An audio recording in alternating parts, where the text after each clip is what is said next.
Então, boa tarde, pessoal. Hoje nós vamos falar sobre classificação dos seres vivos, né? O homem, ele tem a necessidade, né, de dar nome a tudo, né? Tudo que ele conhece para organizar esses conhecimentos. Sendo assim, um dos trabalhos fundamentais das ciências é nomear todos os seus objetos de estudo e classificá-los, né? Segundo alguns critérios definidos, que é para facilitar a sua localização quando for necessário, né? Então, a primeira palavra que eu trago aqui para vocês, o primeiro conceito é biodiversidade, né? Que é a variedade de espécies de todos os seres vivos que existem, né, num determinado lugar ou no planeta Terra, né, ou no planeta como um todo. Já foram descritos e nomeados cerca de mais de 2 milhões de espécies de seres vivos em todo o planeta, né? Mas ainda a gente não consegue saber o número total de quantas espécies existem, de quantos seres vivos existem ao todo. Esses números podem variar aí entre 10 milhões a 100 milhões. Vou dar um exemplo aqui para vocês do que seria essa classificação. Por exemplo, todo mundo já foi no supermercado, né? Então, a gente observa que no supermercado, os produtos, eles estão arrumados, né, em seções diferentes, de acordo com o tipo de produto, o que facilita achar aquilo que a gente quer, né? Os cientistas, eles também organizam os seres vivos, né, reunindo eles em grupos, segundo algum critério. Por exemplo, o grupo das aves, o grupo dos mamíferos, dos insetos, das bactérias, né, e etc.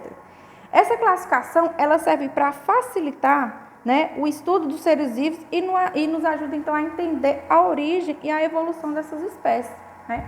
E aí eu pergunto, qual é o objetivo do cientista classificar os seres vivos? Qual é o objetivo? Né? Os cientistas, eles agrupam seres vivos analisando as semelhanças entre eles, né, com o objetivo de indicar como se deu a evolução de cada grupo, né, como eu já havia falado. Então, essa classificação, ela serve para quê? Para facilitar o estudo dos seres vivos e nos ajuda a entender a origem e a evolução de cada uma das espécies existentes.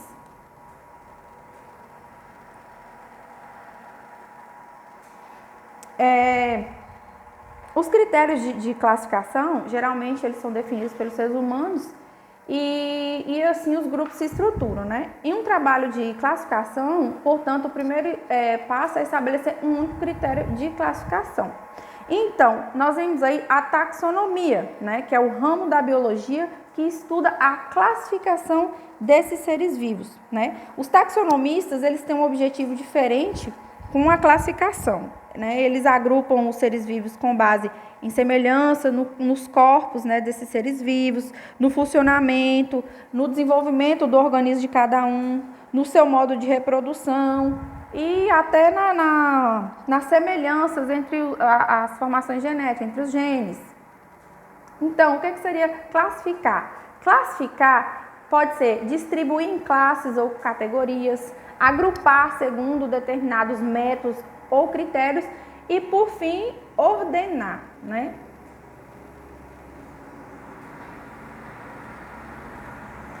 Esses seres vivos já foram utilizados para classificar os seres vivos algumas semelhanças. Por exemplo, os seres vivos, eles podem ser agrupados de acordo com as semelhanças morfológicas, com as formas de alimentação, de locomoção, de reprodução e o tipo de ciclo de vida, né? Então, classificação é o processo, né, de agrupar os seres vivos com base em suas semelhanças e morfologia é o estudo das formas e estruturas que esses organismos podem apresentar.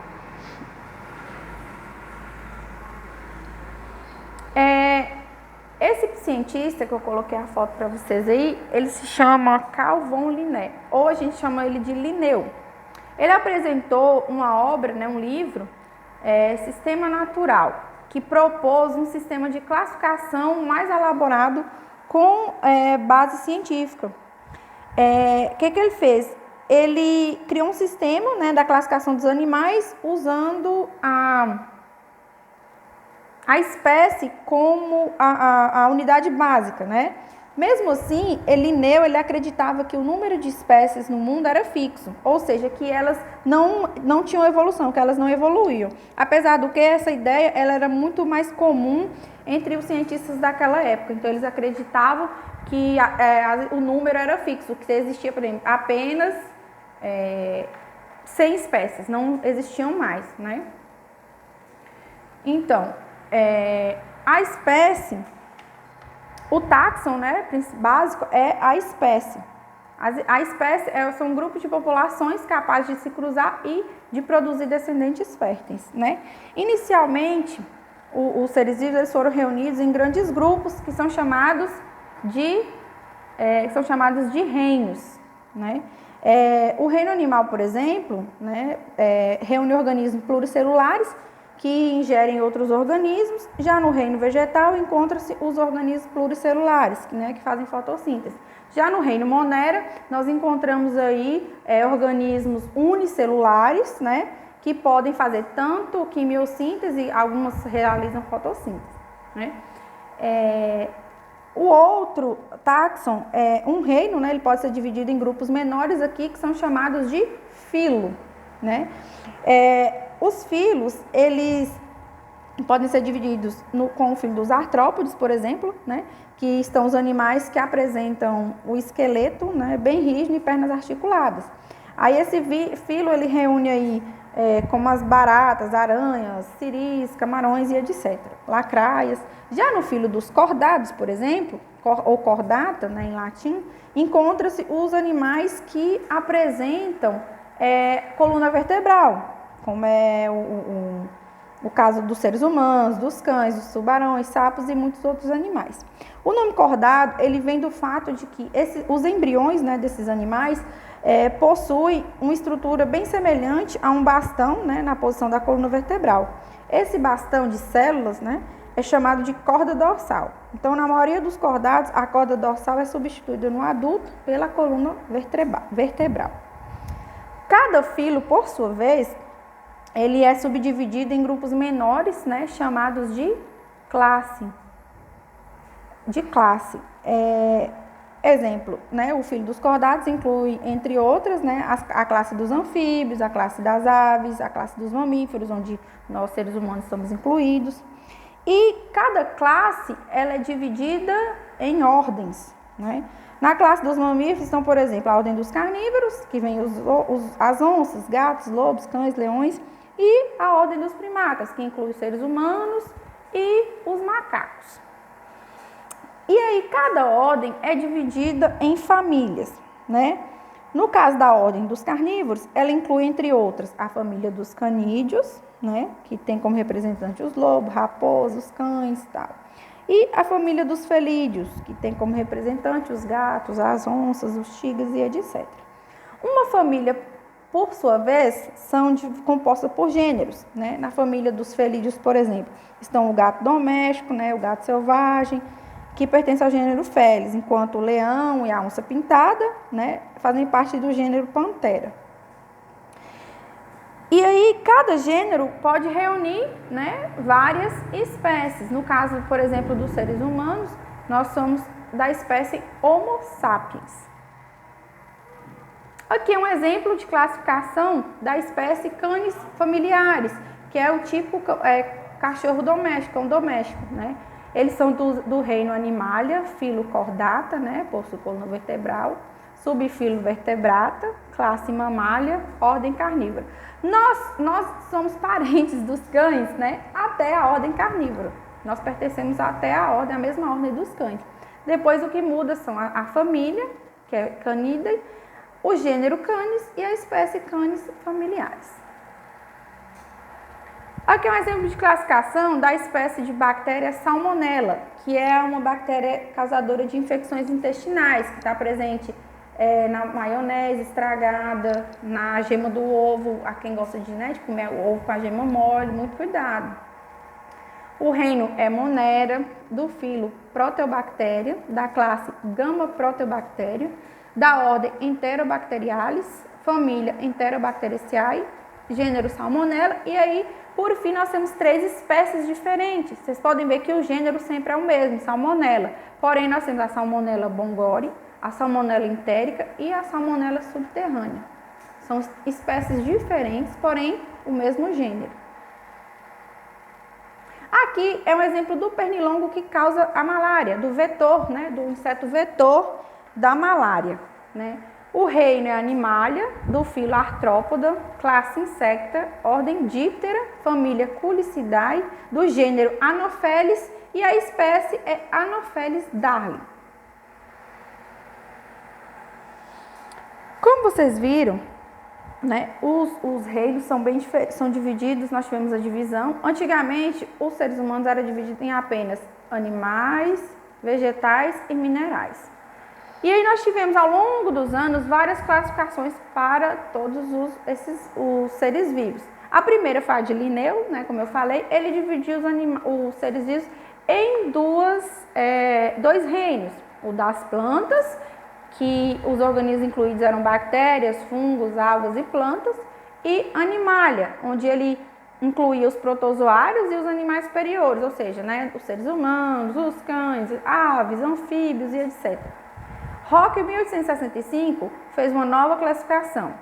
Ele dividiu, então, ele incluiu o reino protista. Então, o das plantas eram algas multicelulares e plantas, o dos animais, apenas animais, e o protista tinha incluído bactérias, protozoários, algas, bolores e leveduras, né?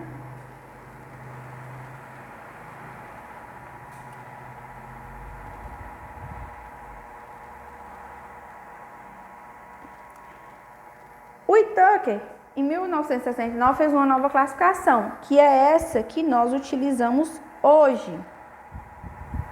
É essa classificação que é utilizada hoje, que são os reinos das plantas, né, que hoje abrange apenas algas e plantas, o dos animais, o protista, que abrange apenas protozoários e algas multicelulares, o fungo, que é dos bolores e leveduras, o reino dos fungos, e o monera, que são todas as bactérias procariontes, né? O reino monera, nele estão, né, as bactérias, incluindo nesse grupo também as cianobactérias, antes denominadas de cianofícias, né? E as cianobactérias, elas podem apresentar clorofilas, porém, as bactérias, elas são organismos, como eu falei, unicelulares, procariontes, né, que não possuem núcleo celular, e fazem parte as algas azuis e as bactérias. Temos aí o reino protista, que são formados por organismos unicelulares que possuem núcleo, né? Os protistas heterotróficos, ou seja, aqueles que se alimentam de outros organismos, são chamados de protozoários. Um exemplo aí é a ameba, né, que pode ser comparada com uma massa gelatinosa que se desloca, né, se espichando aí partes de si mesma. Nós temos aí também o reino fungo, né, que engloba os fungos e a maioria é pluricelular, né? O corpo desses seres é formado por uma série de fios, que a gente chama de hifas, e todos praticamente têm células com núcleo e são heterotróficos, ou seja, eles absorvem substâncias orgânicas, né, açúcares, gorduras, proteínas e outras substâncias típicas dos seres vivos do próprio ambiente, ou seja, eles são heterotróficos, eles precisam se absorver outras substâncias para poder obter seu próprio alimento. E temos ainda os dois reinos, o das plantas, né, que são todos eucariontes, pluricelulares, capazes de produzir sua própria energia através da fotossíntese, né, e são as plantas superiores, intermediárias e inferiores também fazem parte desse grupo. E, por fim, temos o reino animal, ou metazoa, né, que nesse reino é onde a gente encontra os organismos que nós vamos ver lá em parasitologia, né, que são os plateumintos e neomateumintos, que são os temidos vermes, né, os parasitas. Nós vamos ver mais lá na frente. Então, os 5 reinos, né, são o que atualmente os cientistas consideram, né, a existência desses 5 reinos, são esses: o reino monera, protista, fungo, animal e vegetal. Para a nossa disciplina de microbiologia e parasitologia, os 4 reinos mais importantes são o reino monera, protista, fungo e animal, porque é o que engloba os vermes, né? As verminoses. Nós temos aí ainda os vírus, né? E os vírus? O que são os vírus? Os vírus, eles podem ser classificados, né, como um ser vivo? Pode ser classificado como um ser vivo, gente? Nós vamos ver lá na frente, né? Porque os vírus, eles são organismos muito simples, né? Mais simples do que uma única célula, com ou sem núcleo definido, né? Os vírus, eles possuem apenas uma cápsula proteica, né, e o DNA. Não são formados por células e só se reproduzem utilizando algum tipo de célula que exerce, né, todas essas funções necessárias, né, como uma célula vegetal, ou animal ou de uma bactéria. E durante o período de dormência, eles podem se assemelhar aos minerais e se apresentam em forma de cristal. Então, os vírus, eles não têm reino definido, eles são seres à parte, que é como se eles fossem uma fronteira entre o que é vivo e o não vivo, tá? Mas lá, quando a gente chegar em vírus, nós vamos explicar os detalhes certinho, ok?